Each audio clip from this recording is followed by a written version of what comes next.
বন্ধুরা, প্রকৃতি আমাদের উপরে প্রায় সময় রাগ করে বসে, যার ফলে অনেক বিপদ এবং অনেক দুর্ঘটনা হয়ে থাকে। তবে প্রকৃতি যখন খুশি মন থাকে তখন তারা এমন সব কর্মকাণ্ড করে যা শুধুমাত্র ভাগ্যবান ব্যক্তিরাই দেখতে পান। আজকের এই ভিডিওতে আপনাদের এমন সব কিছু দেখাবো যা হয়তো আপনি কখনো দেখেননি, আবার আপনি নিজেকে এগুলো দেখে ভাগ্যবান মনে করবেন। তো চলুন দেরি কিসের, শুরু করা যাক আজকে নতুন ভিডিও। আচ্ছা, প্রথমে শুরু করা যাক এই মাড ফিশিং দেখে। আপনারা দেখলেই বুঝতে পারবেন এই মাছগুলো কিভাবে মাটির নিচে থাকে আর সেগুলোকে জেলেরা কিভাবে ধরে। আসলে এইসব মাছেরা এভাবেই থাকে, তারা ডিমের মধ্যে থাকে এবং তারা নিজের দেহ দিয়েই শ্বাস প্রশ্বাস চালায়। সব মাছকে ধরার জন্য উপরে অ্যালকোহল জাতীয় কিছু ধরে আগুন ধরে দিতে হয়, তাহলেই তারা ডিম ফেটে উপরে চলে আসে। এগুলোকে যেখানে ধরা হয় সেখানকার মাঠে দেখবেন প্রায় সময়ই এরকম ডিম উপরে উঠে থাকে, কারণ তারা অ্যালকোহল দিয়ে এইসব মাছ ধরে থাকে। আর দেখে মনে হয় যে মুরগির ডিম যেখানে সেখানে ছড়িয়ে রেখেছে। আসলে তারা রোদ থেকে বাঁচার জন্য এই কাদার অর্থাৎ ঠান্ডা কাদার তলে থাকে, যাতে তাদের রোদে কোনো ক্ষতি না হয়।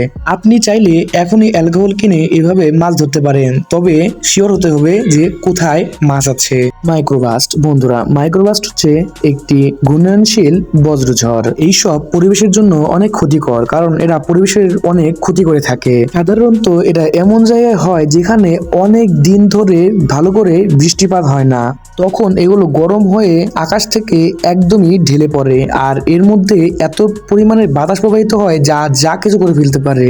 মাঝে মাঝে এর মধ্যে দেখা যায় বজ্রপাত সহ শিলাবৃষ্টিরও, যা নাকি খুবই বিপজ্জনক। আর এরা অনেক স্পিডে উপর থেকে নেমে আসে নিচে। এটির কারণে সাধারণত এরোপ্লেন সবচেয়ে বেশি ক্ষতির সম্মুখীন হয়, কারণ এইসবের কারণে যদি এরোপ্লেন ভিতরে চলে যায় তাহলে হয়তোবা এরোপ্লেন ব্লাস্ট হতে পারে। এটা সাধারণত 3 ধরনের হয়: ভেজা, শুকনো আর হচ্ছে হাইব্রিড।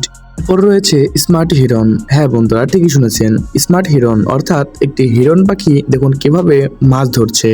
টুকরো পাউরুটির সাহায্যে তারা মাছ ধরছে, পাউরুটিকে টোপ হিসেবে ব্যবহার করছে। তারা হয়তো জেনে গেছে যে পাউরুটির যে প্রোটিন থাকে সেটি থেকে আমিষ বেশি ভালো, অর্থাৎ তারা হয়তো জেনে গেছে যে পাউরুটির পুষ্টির থেকে আমিষের পুষ্টিটি বেশি গুরুত্বপূর্ণ। তারা বেশিরভাগ সময় এমন অঞ্চলে থাকে যেখানে মানুষের আনাগোনা বেশি থাকে, কারণ তারা সেখান থেকে অনেক সময় মানুষের কাছ থেকে পাউরুটি নিয়ে আসে এবং সেখানেই আশেপাশের পুকুর বা বিল থেকে এভাবেই মাছ ধরে ধরে তারা খায়।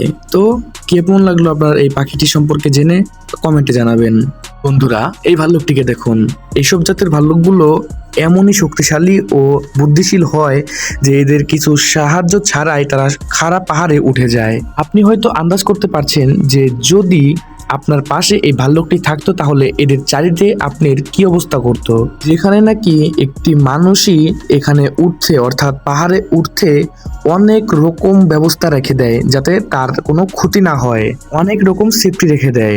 আর তারা নাকি অর্থাৎ ভাল্লুকরা কোনো সেফটি ছাড়াই এরা খাড়া পাহাড়ে উঠে যাচ্ছে, মানে এগুলো আসলেই অসাধারণ। আর এগুলোকে বলা হয় মেক্সিকোর কালো ভাল্লুক, যা নাকি আসলে অসাধারণ।